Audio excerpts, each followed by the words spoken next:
Here are some facts from my life. I wake up every day, I have to be lifted out of bed. I can move around the house in my chair. My mother is my carer. My name is Mark.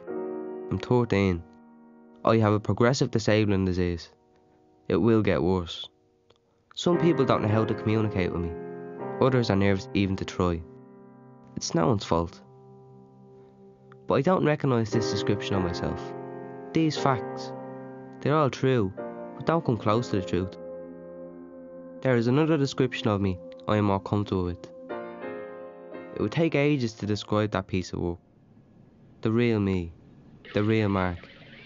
I am as complicated and as difficult to define as the real you, and as ordinary. Anyways, here are a few highlights. I love good movies, I worry about global warming. My mind is always full. I support Newcastle United, unfortunately. When I dream, I am not locked in a physical body.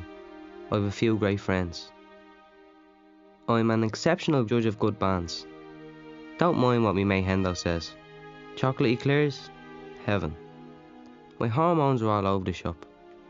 My body might be paralysed, but my spirit is a gymnast. I'm in love with Hendo's sister, and I'm so not ready to tell her. Let me tell you a quick story. We're living in a local authority house, right? You know, the kind, 2 up, 2 down. It's fine. Good neighbours, grand area. I'm living a normal life. Sports, hanging around, school. Apart from worrying too much sometimes, I'm able to control my life. But things change. I get diagnosed with this progressive illness. Can't believe it. It gets worse and worse. My movement gets more restricted. I need a wheelchair. And I need help all the time. The house becomes a nightmare. I can't go upstairs without being carried. I can't go outside. There's no safe surface. The shower is impossible to use. There isn't enough room to get me from the bed into my chair. So many things. So many facts. Just when all my mates are getting more independent, I'm getting more dependent. Just when they are feeling freedom, I'm feeling trapped. Me and my mum realised we can't live in that house anymore. The local authority is meant to provide proper housing for everyone. Everyone includes people with a disability. So we get on to them. They say they have a place. They're adapting especially for us. Great, we think. We go see it. It isn't right. My illness means that my needs are changing. So, I need a place that'll be okay for me into the future. If we took that house, I would have been back to square one in no time. We told them, but they wouldn't change their mind. Take it or leave it. We didn't take it, but we didn't leave it either. I don't need sympathy. I just wanted respect. So we asked for what was right and fair. My mum is not just my carer, she's my mother. And she's been my champion. We got into this long battle. Letters and more letters, meetings, my doctors, my physiotherapist spoke up for me. Other experts wrote letters for me too. All I have is my dignity. This is not about my disability, it's about my ability. My ability to control my life as much as I can. To make my own decisions. The authorities should help you do that, not stop you. The Ombudsman for Children's Office received a complaint from Mark and his mum. They claimed his needs were not being met by the house offered, that his quality of life would be severely restricted.